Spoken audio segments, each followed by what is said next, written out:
इस सिलसिले में नीतीश कुमार को, तेजस्वी यादव को और देश के वजीर आजम नरेंद्र मोदी को, तीनों को बिहार की जनता से माफी चाहनी चाहिए। और तीनों पार्टीज ने मिलकर बिहार की जनता को जो बातें की हैं और जो वादे किए थे और अपनी पॉलिटिकल आइडियोलॉजी की बात की थी, उन सब तीनों ने मिलकर बिहार की जनता को एक बहुत बड़ा धोखा दिया है। और यकीनन इसमें सबसे बड़ा रोल है नीतीश कुमार का।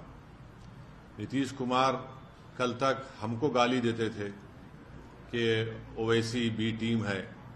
अब नीतीश कुमार को शर्म नहीं आती उसी जगह पर जाकर बैठने के लिए जहां पर हम पर इल्जाम लगाते थे। और नीतीश कुमार ने पॉलिटिकल अपॉर्चुनिज्म कहना तो अंडरस्टेटमेंट होगा, उन्होंने हर चीज का रिकॉर्ड तोड़ दिया है और कोई उनकी बात का न एतबार है न भरोसा है। मैं शुरू से कह रहा था कि नीतीश कुमार फिर से बीजेपी में जाएंगे, मगर लोग हमारी बात पर यकीन नहीं कर रहे थे। अब हम तेजस्वी यादव से पूछना चाह रहे हैं कि बताओ कैसा लग रहा है आपको? अभी आपने हमारे 4 एमएलएस को तोड़ा था, अब आपको कुछ दर्द हो रहा है सीने में? तकलीफ हो रही है आपको अपने भेजे में? अब आपको मालूम हो रहा है कि जो खेल आप हमसे खेले थे वही खेल आपसे हो गया। और तेजस्वी यादव और उनकी पार्टी धोखा दी है। 2 मर्तबा नीतीश कुमार को उन्होंने मुख्यमंत्री बनाया। बताइए अब क्या हासिल हुआ? आपने बीजेपी को आपने सत्ता दे दी। नीतीश कुमार तो सिर्फ अभी तो नाम के मुख्यमंत्री रहेंगे, हुकूमत चलेगी बिहार में आरएसएस की और नरेंद्र मोदी की। हम तो यही चीज को रोकना चाह रहे थे। एमआईएम पार्टी इसी को रोक रही थी। और जब हमारे सीमांचल की जनता ने एमआईएम के 5 विधायक को कामयाब किया तो हमने तो जब उनके स्पीकर के इलेक्शन में तायद की थी गठबंधन के। मगर तेजस्वी यादव को और उनके परिवार को ऐसा लगता है कि बिहार की जनता एक तरफ और उनके परिवार से कोई भी मुख्यमंत्री बन जाए।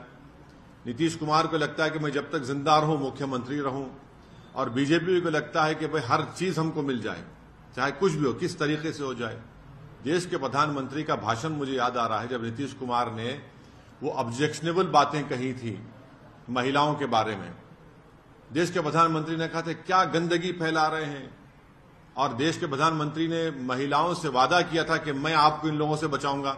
अब देश के प्रधानमंत्री खुद नीतीश कुमार को बाजू बिठाकर चाय पिला रहे हैं। तो इसका टोटल ये है कि बिहार की जनता का एक बहुत बड़ा नुकसान और धोखा उनको दिया जा रहा है।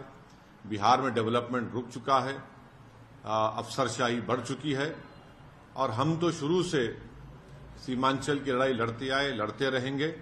और इससे जनता को फिर से मालूम हो गया कि एमआईएम और ओवैसी जो बात कह रहा था कि सेकुलरिज्म, पॉलिटिकल सेकुलरिज्म सिर्फ इस्तेमाल किया जाता है भारत के मुसलमानों को धोखा देने के लिए, और अब की बार फिर से धोखा दिया गया है बिहार के मुसलमानों को सिर्फ सत्ता में आकर बैठने के लिए।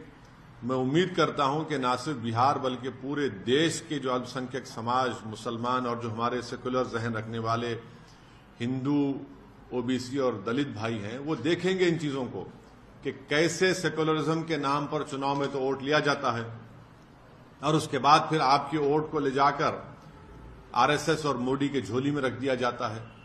तो उम्मीद करते हैं कि वो इससे एक इसका नोट लेंगे और उन पार्टीज का साथ देंगे जो आपकी पॉलिटिकल लीडरशिप को डेवलप करना चाहती है।